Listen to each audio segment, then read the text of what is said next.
નર્મદા જિલ્લા કાર્યપાલક ઇજનેર બાંધકામ વિભાગના એમની પાસે 75 લાખની માંગણી કરી. 75 લાખની માંગણી કરી એ અધિકારી ગભરાઈ ગયા કે મારે 75 લાખ રૂપિયા કાઢવા ક્યાંથી.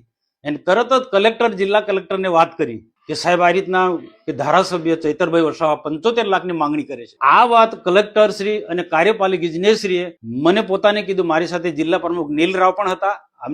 અમારી ઉપસ્થિતિમાં કલેક્ટર સાહેબે અને કાર્યપાલક ઇજનેર સાહેબે વાત કરી. અમે સ્પષ્ટ ના પાડી દીધી કે એક પણ પૈસો કોઈ બી રીતને એને આપવાનો નથી. અને એક ટેવ પડી ગઈ છે.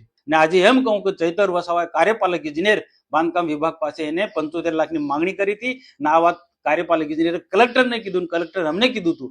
અને આવા ભૂતકાળમાં પણ 2 થી 4 એવી ઘટના જે ફોરેસ્ટ સાથે કે બીજા એ પણ એ સમય હશે ત્યારે બધું એનો આંકડા કે માહિતી આપીશું.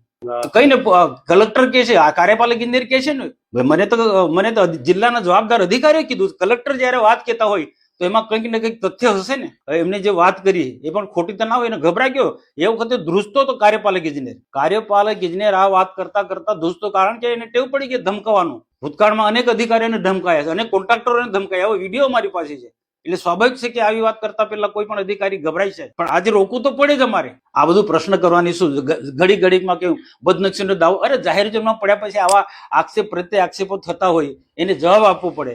એને વાતમાં ધમકાવે કે કોલ ડિટેલ કરાવો, નહીં તો બદનક્ષીનો દાવો, એટલે દબાવવા માંગી બદનક્ષીનો દાવો કરીને કે કઈ ભાજપની એજન્સીને એને કામ એ યાદી આપે. મેં તો કીધું ને કે કાર્યપાલક ઇજનેરને એને 75 લાખની વાત કરી હતી. અને એ કાર્યપાલક ઇજનેરે જિલ્લા કલેક્ટરને વાત કરી, નર્મદાના કલેક્ટરને. તમે હું કહી છે જે છે તે એ રીતના એ પણ કે ને કે કઈ ભાજપની એજન્સીને આ કામ મળ્યું છે. સાહેબ, આપ જિલ્લાના વહીવટી વડા છો ને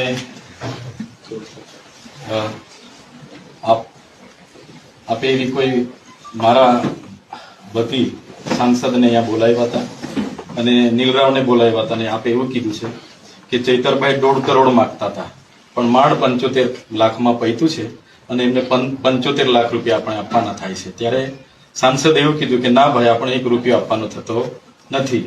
એમ કરીને સાંસદે 2 આટા પ્રેસ વાર્તા કરી છે. હવે મેં બી ધારાસભ્ય છું સાહેબ.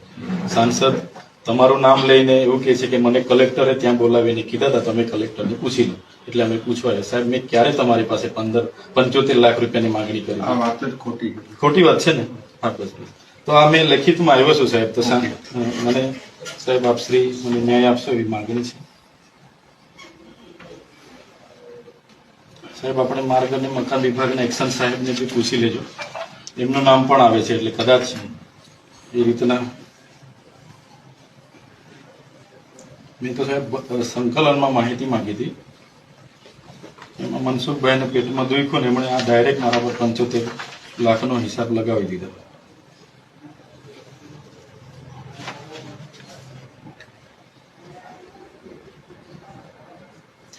આ રિસીપ્ટ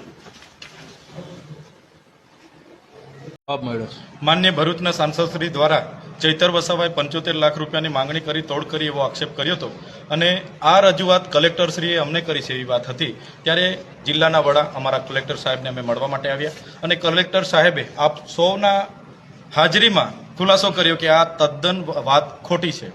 એટલે મનસુખભાઈને મારે વિનંતી છે, જે મુદ્દો એ વડાપ્રધાનશ્રીના ડેડિયાપાડા કાર્યક્રમના ખર્ચાનો છે, તો એની જ માહિતી રાખો ને. તમે આવા પાયા વિહોણા એક સાંસદ તરીકે મારા પર આક્ષેપ કરો, મારી રાજકીય કારકિર્દી, મારી શાખને તમે નુકસાન કરવાનું કામ કરો, એ વ્યાજબી નથી.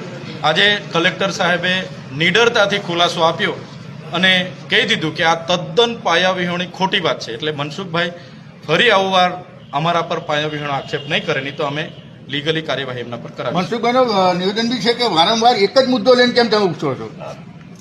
હવે વારંવાર તો ક્યાં છે? કાર્યક્રમ 15મી નવેમ્બરે થયો અને આ મહિનાની સંકલનમાં મને એમણે માહિતી આપી. હવે જનતાના પૈસાના કાર્યક્રમ થયા તો અમે જનતાની સમક્ષ મૂક્યું છે. એમાં મનસુખભાઈને પેટમાં કેમ દુખે? મનરેગા કૌભાંડનો મેં ઉજાગર કર્યો ત્યારે એમને પેટમાં દુખ્યું. નલ સે જલ કૌભાંડની મેં વાત કરી ત્યારે એમને પેટમાં દુખે છે. અને જ્યારે આજે આ ખર્ચાઓના માટે મેં માહિતી માંગી ત્યારે પેટમાં દુખે છે. એટલે મને લાગે છે આ કોન્ટ્રાક્ટરો એમના જ છે.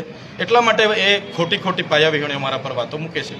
તમારી રાજકીય કારકિર્દીને ઠેસ પહોંચાડવાનું. મનસુખ દાદા એક સાંસદ છે, હું ધારાસભ્ય છું. કોઈ પણ એવી ગંભીર રજૂઆતો હશે એમણે મને ધ્યાન પર મૂકવું જોઈએ. ડાયરેક્ટ પ્રેસ કોન્ફરન્સ કરીને 75 લાખ રૂપિયાની ચૈતર વસાવાએ તોડ કરી જેવી જે આક્ષેપ કરી છે એ ખૂબ જ ગંભીર બાબત છે. મારી શાખ અને મારી રાજકીય કારકિર્દી પર ખૂબ મોટું નુકસાન આનાથી થઈ રહ્યું છે. આરએનબીના જે અધિકારી છે મોદી સાહેબનું પણ નામ છે. હા, એમણે માર્ગ અને મકાન વિભાગના કાર્યપાલક ઇજનેરશ્રીનું નામ લીધું છે, પણ કલેક્ટરશ્રીએ હમણાં જ તમારી રૂબરૂમાં ખુલાસો કર્યો કે બિલકુલ પાયાવિહોણી અને ખોટી વાત મનસુખભાઈએ કરી છે. કે કલેક્ટર બિલકુલ ઘસીને ના પાડે છે. કલેક્ટરનું આખું તમે જુઓ, હાવભાવ તમે જો, કલેક્ટર આ રીતના દબાઈ છે કેમ હું પૂછું છું. આ જો તમે મીડિયામાં જોજો, ચૈતર હાવી થાય છે, ચૈતર વસાવા ધારાસભ્ય, અને કલેક્ટર બિલકુલ પેલો ડરપોક હોય એ રીતના આમ મીંડો આડીને બેસી રહ્યો છે. ચોક્કસ આમાં કંઈક ના કંઈક મને લાગે છે